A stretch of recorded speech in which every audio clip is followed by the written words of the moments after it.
Okay, now we're getting to our final part of our beehive, and that's the outside telescoping cover. So I have the pieces here for that, and this is going to require two 1x2s, 21 3/4, and two 1x2s, 16 3/4. And those are going to. This is going to be a simple lap joint that we're going to put this together with, and not too hard to do. Just simply apply the glue. Put the glue here on your longer joints on the ends here, and then your 16 3/4 is going to go on the inside. Don't put it on the outside or it won't fit. So it's going to go on the outside like so. It's just a simple lap joint. And then just put your screws, nails, or staples, whichever one you choose. And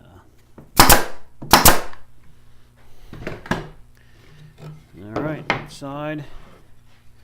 Then we got this side.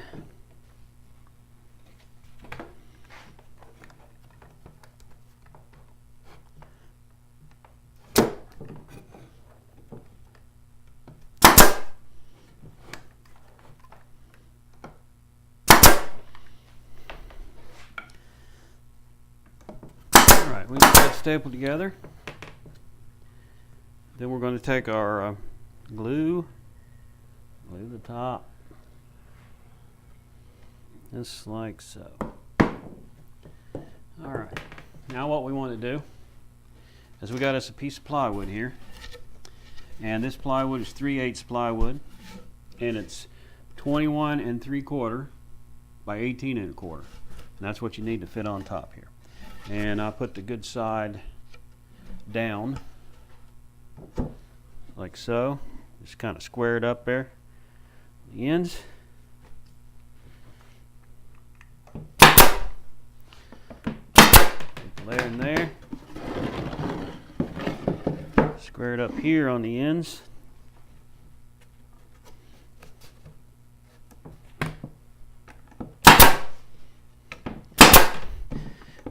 And then shoot her down all the way around.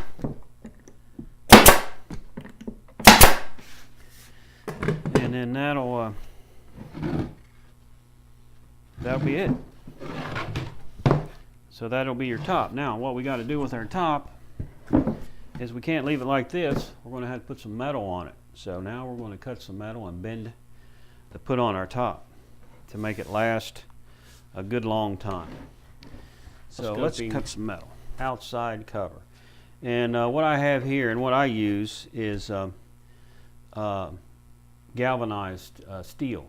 A lot of times you'll see beehives with aluminum tops, and aluminum's fine, but the galvanized steel seems to, it's a little heavier, and you want a heavier top on there for the wind and different things. So this is what I use. Now you can get this at big stores. You can get one sheet. It's called panning. You can find it in the heating and air conditioning section of the big stores, and you can get a sheet of this galvanized metal panning, and you can use that. I use a lot of it, so I get this roll to make my tops out of. So what size you want is, I'm going to roll this out here, and I'm going to cut it to the size I need. And the size you need is, this particular roll is already 20 inches. That's what it comes, 20 inches wide. But when you get your piece, it might be a different size, 24 by 32 or something like that. But when it boils down, the piece that you want is 20 by 24. That's what size you want your metal to be. So this is already 20, so I'm going to make it 24 this way for my hive top. So we're going to mark it 24,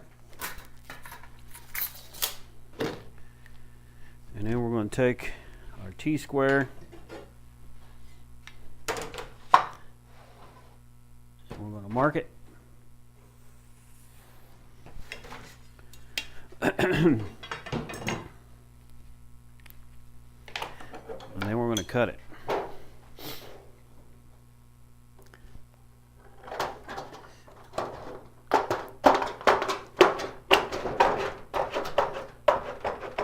And when you're cutting this metal, don't make complete cuts, and it'll keep you from having the meat hooks on there. Just kind of make little shortcuts like so, and that'll make it straight. It won't have the jagged edge on it. All right, let's get rid of this.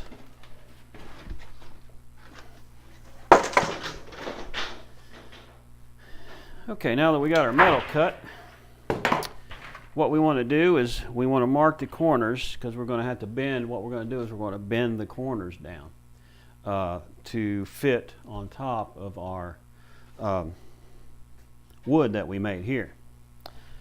So in order to do that, what we got here is we're going to have an inch bent down on the sides to fit on here. And it sounds kind of weird, but it doesn't really. It's not. This is not 21 3/4. So you would think you would bend it down 23 3/4, but you got to allow for the stretch of the metal. And I've done this a few times, so just take my word for it. You want it to be 20. You want a little extra on there because to fit on here, because you don't want your seam to be small, even an 1/8 inch smaller than your top. You'd rather have it a little bigger than smaller, because once it goes on there, it'll make a. If your piece is too short, your seam is too short, it'll really mess it up, and it won't look too good. So, if anything, you want it to be your piece to be a little bigger on your bends. So, in order to do that, what you can buy is, in your heating and air conditioning section of your big store, you can get one of these S-hooks. This is what they use to put ductwork together. And the good thing about that is that it measures an inch. So you can mark your metal. You just slide this on here, and then you can mark your metal an inch in to make your cut. Cut there. You want to mark these ends like so. So there's your inch that you was needing on the ends.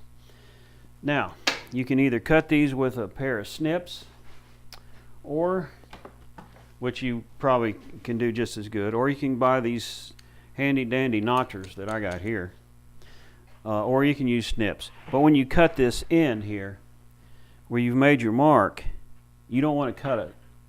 You don't want to cut it straight. In other words, you want to cut a V in there to a point. I'll show you what this does. That cuts a V in there. See? So when you bend it, you'll bend it right at that point, and going this way long ways. But you want a V. You don't want to make a straight cut, because then your bend all over, when it overlaps, it looks like it's pinching. So if you cut a V in there like so, when you bend it, it'll look really nice. So we're going to go around here, and we're going to cut our V in on all these marks that we made.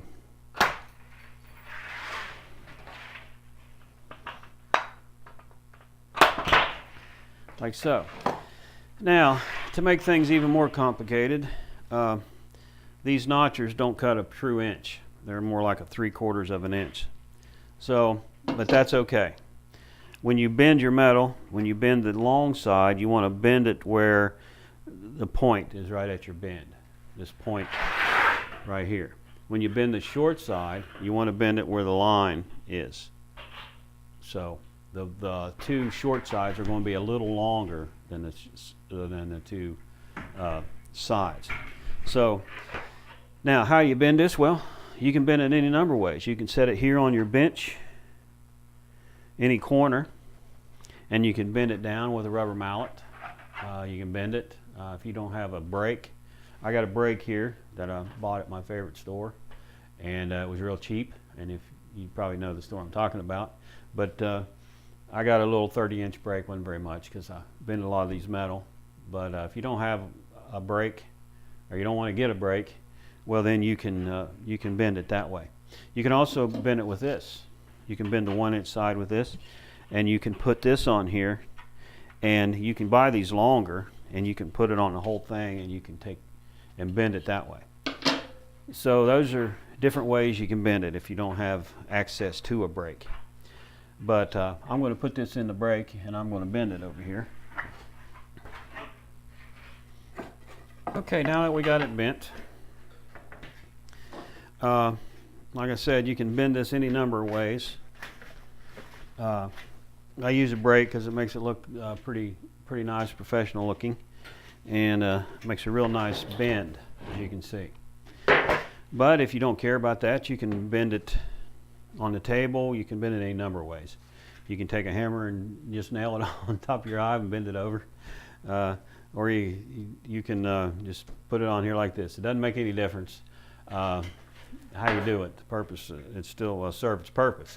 I just happen to bend these because I like the way the brake bends it. Now when you bend these, you want to bend the long side first, and then when you bend the ends, we'll fold this out and bend the ends so this overlaps. So that overlaps there, like so. You want to do that. That helps keep out the rain, so it can't get down inside these corners. All right, so this is bent to our size we need. Now what we got to do is put it on and see how it fits. So let's put our top over here. Now let's put it on there. Let's see what we got. So it fits there and there and there, and that's going to go there and then there. As you can see, it's a real nice fit, and the corners are real nice on here. They fit real good. And oops, that one's been in the wrong way. Put that out here. There we go. So as you can see, this makes a real nice top. So now what we're going to do is we're going to fasten this down with some small staples.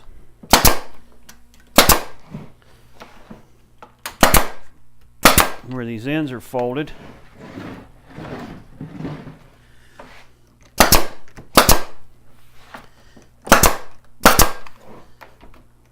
One in the middle. One in the middle here. Two on the ends.